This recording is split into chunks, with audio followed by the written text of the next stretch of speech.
Hi there. Welcome to the Scaling with Agility podcast, the podcast for leaders who want their organization to work smarter, improve flow, and achieve better outcomes through real agility. I'm your host, Yuval. Ever feel like you're the agile person in the room brought in to run ceremonies, fix Jira boards, or play Scrum Cup, but never actually invited to shape the real strategy? You're not alone. I've seen too many talented agilists get stuck as tactical commodities. Sometimes I even feel that myself. Process mechanics instead of strategic partners. I invited today's guest, Michael Gerharz, to dig into why that happens, what's genuinely hard about breaking out and communicating our worth, and hopefully give us a path out of this bind. Michael, welcome to the show. Welcome, Yuval. Great to be here. For folks who are just meeting you, Michael, can you share a little bit about who you are and what you do? Well, yeah, I'm Michael. I help leaders find the right words. Um, I um, I got frustrated at some point in the past after so my PhD is actually in computer science. I've been to so many meetings and conferences where I got frustrated with all the great ideas that I've seen being thrown into the trash bin because people just didn't communicate them properly. They didn't even care to find better words. And I just didn't want that for my own ideas, for the ideas in my work group. And so started looking for better ways, and that's what led me here. And today I'm helping teams, leaders, businesses find better words so that their ideas can make the impact they deserve. Nice. So we started talking about this. We were talking the other week about the fact that more and more agilists are turning to you, whether it's scrum masters, agile coaches, agility leaders. They're coming into your solar system, as we say, to get some advice. Why do you think that is? What's going on? Um, yeah, well, I'm not an expert in your domain, obviously, but so what I'm hearing here is that um, there might be three major themes here. First of all, there's frustration with the fact that, well, the agile domain feels to many of those people um, as turning into more of a theater than actual progress and actual useful tools. Like the process has become or seems to have become more important than the progress that it's meant to fuel. Part of that reason might be the second theme that it's become harder to, or it feels harder for them to voice uncomfortable truths. Um, that yeah, that like the feel good mentality has in certain parts of the domain taken over the process, and so it's become harder to just plainly state the truth or to just have conversations in a more focused manner that's geared towards the goal rather than how everyone feels. Um, and a third theme that I'm hearing is that it feels like people increasingly feel that it's become harder to express and articulate their value. So the value that they bring to teams and businesses as agile coaches, and to really articulate what the value is in their contribution. There's a lot to unpack there. I want to maybe go to the second thing that you mentioned, which is agilists find it harder to speak their truth. I think a lot of those things might be interconnected. So let's work through that. So what what I think might be happening, I'll connect it to how I think about this space. I think what's been happening is that as Agile became mainstream, it crossed the chasm from the people that were willing to hear the truth about the organization, that were actually open to empiricism and transparency about what's working and not working. Mhm. Those people we're willing to hear the message, so we're actually willing to do something about it. Over time, as those people got better through agility, agility got more popular. It became the thing you have to do. It got commoditized. And what a lot of us agilists started to face was organizations that were doing Agile as a checklist item, where it became much harder to show these organizations the mirror. Agile is a mirror, and it's a mirror that doesn't, show you your good side. It doesn't show you your bad side. It just shows you. Yeah. And organizations don't necessarily like to be shown themselves. It's, I think I've struggled when working with such organizations with how do you portray the message that there's this gap, there's this opportunity of, if you go on this diet, it will actually be good for you.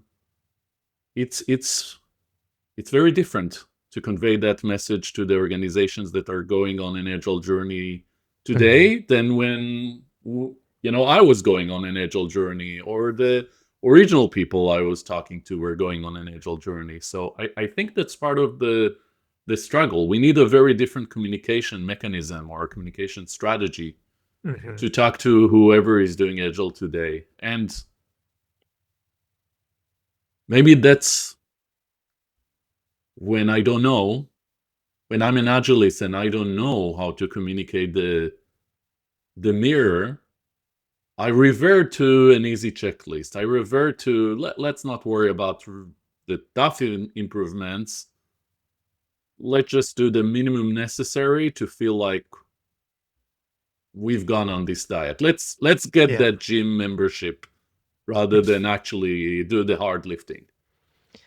Yeah. And that only adds to the frustration, right? So if I understand the community correctly, there are a lot of idealistic people in there, people who are really passionate about the methodology and the value that they can bring, and just, well, defaulting to that like checklist mode that you just outlined must feel so frustrating for them, that the better path, but, well, the team just doesn't seem to get it. And, well, that leads to you like doing it not as passionately as you would like yourself to show up. And so it almost feels like a vicious circle. I think part of the problem here is that you can't force people to like see things exactly the way that you do and see what's good for them if they aren't willing to look at it exactly that way that allows them to see it. And so like there's that gap that, well, a lot of coaches, as I perceive them, feel like they're on a mission. Like they know what's right, and they feel like they need to preach, or they've tried preaching that to them. Somehow it didn't land. And so it feels like people just don't get it. And so basically at some point they just give up, frustrated, perhaps look for other routes for themselves. Rather than perhaps try to understand why were they reaching out. I mean, as you described it, it feels like they were looking for the gain, but without the pain of going through like looking in the mirror, right? So that's something that we can work with. They invited us in. They were willing to listen. And so now we got to work with that. What we cannot do, apparently, is just, well, preach to them and hope that they'll somehow magically get it. So we need to find like the common ground, the alignment, the path. So what about agility and the trend rang a bell for them, struck a chord with them, that we can attach to. And that might feel a little uncomfortable at the beginning, because it's not like strictly to the rule book, but it allows us a door in, a step in. It allows us to open the door to change things one step at a time, rather than all at once. A term, yeah, this really resonates for me. I feel like in my conversations with agilists, there's a lot of black and white. There's a lot of, if you don't do this, the whole thing, then you're not doing any of it. Yeah. There's this whole, let's call it method wars, the conversation about SAFe, let's say, the scaled agile framework is a common target of these statements. What people have to say about something like SAFe is that it's so safe to adopt it that you don't really change anything. That's what I hear from a lot of hardcore agilists. It's so accommodating of how you're doing things as an organization that it's too easy. It doesn't really show you a mirror at all. And in a way, these people are right. It is possible to go on a safe diet and not lose weight at all, not improve your agility at all. The other extreme is if you take other approaches that require very, very hard diet. It's like 75 hard for people. That's not what some organizations want. And people are struggling. What I see in the community is a lot of agilists are struggling to find nuance. They're struggling to find the way to drive value through evolution, through small nudges, thinking about concrete interventions. And what I'm trying to figure out is, why is that? What's going on? What's so hard about us as a community, as an industry even? People inside organizations, people that are providing services. Why is it so uncommon to find nuance in this world? I guess that's a deeply human property characteristic, right? It's not, to me, it doesn't feel unique to the Agile community. It feels like a deeply human thing, and something that only seems to get like more pronounced in recent years, that tendency to argue why you are right and the others are wrong, to find arguments to be right rather than figure out a way to get it right together.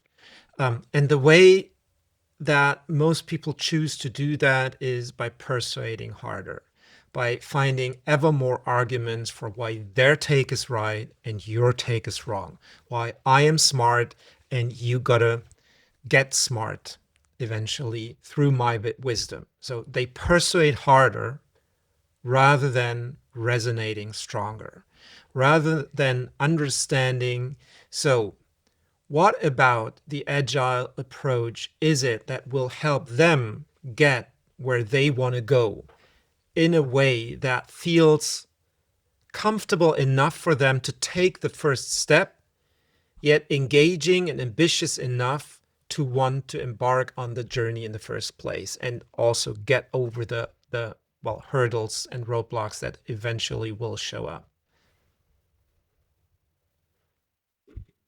Yeah, as you're talking through that, I'm reflecting on the fact that so many of our communication channels, the places where we get information, they're places that thrive on extremism rather than nuance. Like if I've personally been struggling with, nuance doesn't come across as easy on LinkedIn when you're trying to get reach and engagement. People are Yeah. looking for the controversial point of view, the contrast.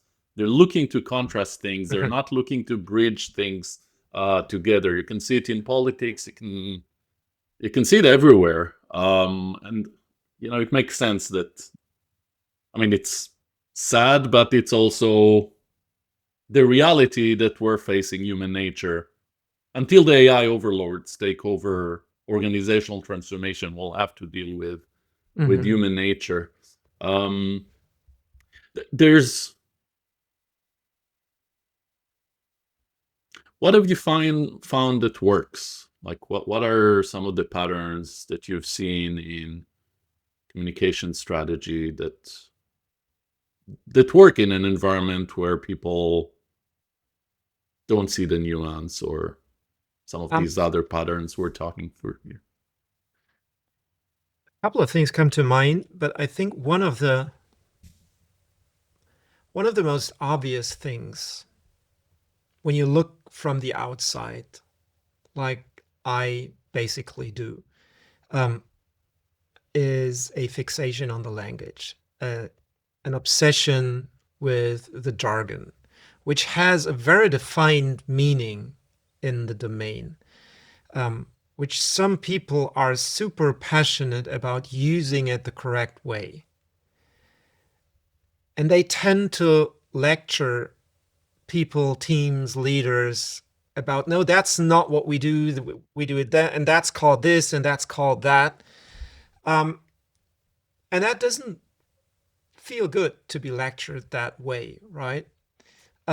Because people who aren't familiar, who aren't as passionate, at least yet, about those things, they don't even get that nuance. They don't even get why you are making such a big deal out of that.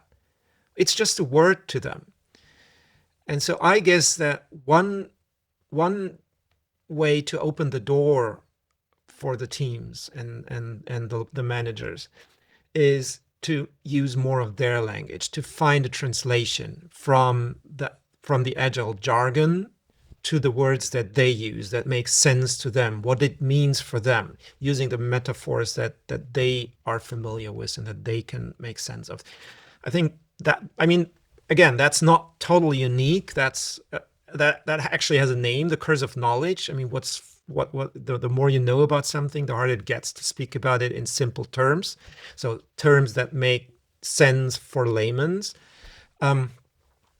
But it feels like a certain part of the community is so passionate about that it even might alienate at certain times. Do you have a specific? Maybe let's try to unpack one of these. Do an example. So, do you have a specific term that you feel is is No, these agilists wield more often? not They can sure come I up have. with ideas, but let's Not sure I definition have of done. one Does right now. that work? Sorry. As you know, I'm trying to find terms that might trigger this behavior. A lot of time you see. I call us compilers, right? We're both computer scientists. A lot of agilists come from this space. We Mm-hmm. compile the Scrum guide or the safe guidance, and Mm-hmm. anything that's not exactly as it's written there, we correct people on it. So that definitely happens. I'm trying to think of what's one good example where this is driving an unhealthy behavior. So, like, one thing that I see a lot of agilists do recently is they talk about working software, done increments. They are saying, listen, if you're not releasing something at the end of the sprint, it's not considered done, Yeah. right? And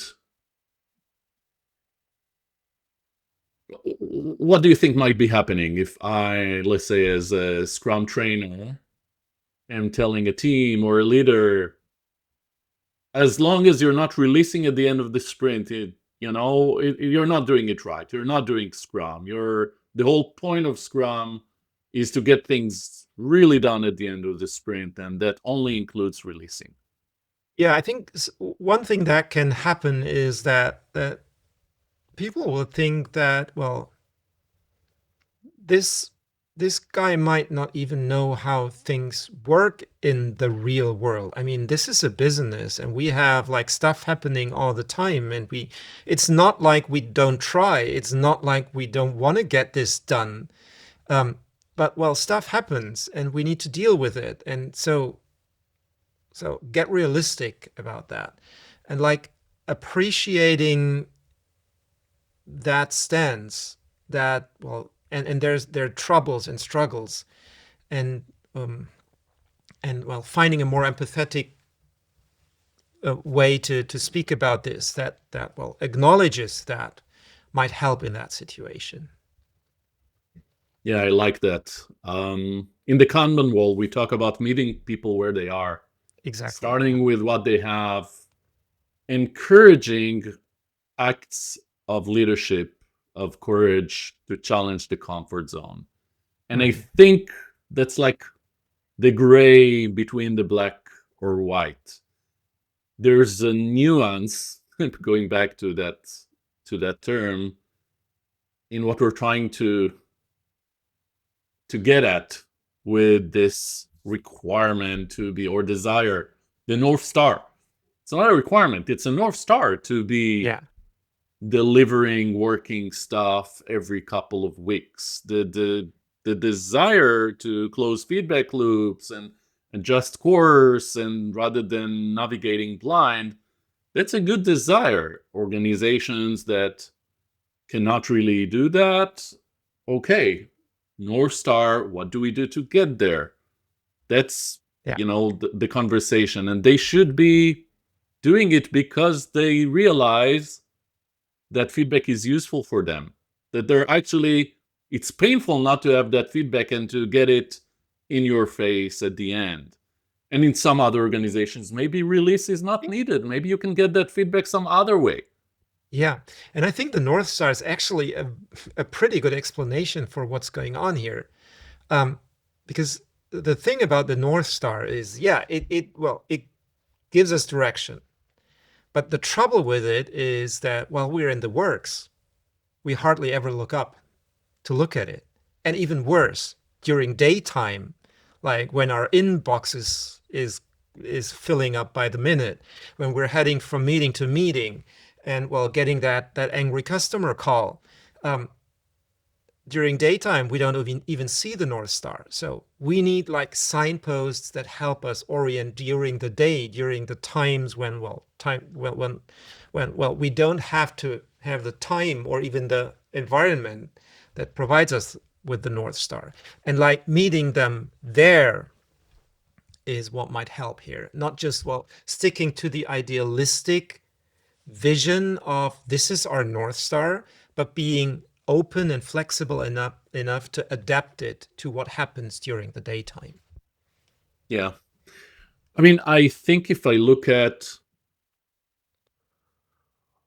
I'll add that what I see from a lot of agilists out there, and a lot of the frustrations that both experts like me are seeing, as well as leaders in the trenches are seeing, is that it certainly seems like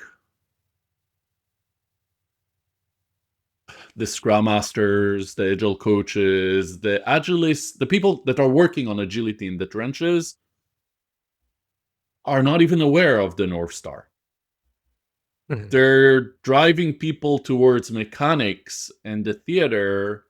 They're either not aware of the North Star, or they don't know how to connect people to that North Star. And I agree with you. There's something that's missing in the middle. There's this chain of leading behaviors that would get you eventually to what you want, and those are the things you should be focused on. but you should be focused on those leading behaviors and outcomes rather than the mechanics. The mechanics are too tactical. The North Star might be too strategic and too far away. We need people to see the path. Yeah.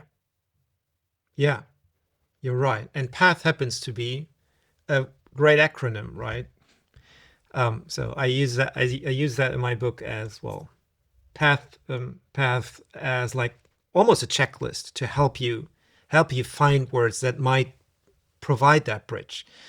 So in the way that I break it down in the book is that P stands for plain and simple. So rather than like use the jargon, you use the plain and simple words that everyone can understand, that everyone knows what it means. But make sure that it's actionable, that, well, it's not just a North Star that says, well, it's the direction, but that helps us figure out the steps that we actually need to take. So does the way that we speak about our goals really inform the choices that we need to make? And then is it transformative? So does it really motivate us to go there? Are we willing to go there? Is it changing the game or just playing the old game a little better? And then is it heartfelt? So is it something that we deeply care about, something that aligns the business goals with the personal goals of the team, right? And so if we check those boxes, we might have a better chance to actually get in the direction that the North Star provides. Awesome.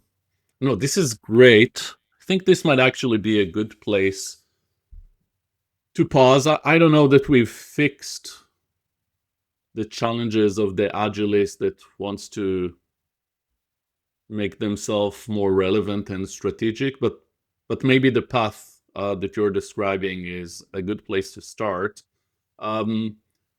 Where can people find out more about the path to being more strategic? They're interested to dive deeper. Well, first of all, there's the book, The Path to Strategic Impact, which is available on Amazon, and where I break it down and give many real life examples of how company have made use of that checklist, and also like discuss like everyday challenges that you can face in companies and when you scale, or in more complex situations. But there's actually a good starting point. There's a free nutshell version on my website, which you can find. Perhaps you might want to put the link in the show notes. It's michaelgerharz.com/path minus in a nutshell. So where you can download a free in a nutshell version, and just have a short glimpse at it. Great. Perfect. Thanks for joining me today, Michael. Thanks. Awesome. All right, folks, that's it for today. I'm Yuval, and I hope you join me again next time for Scaling with Agility.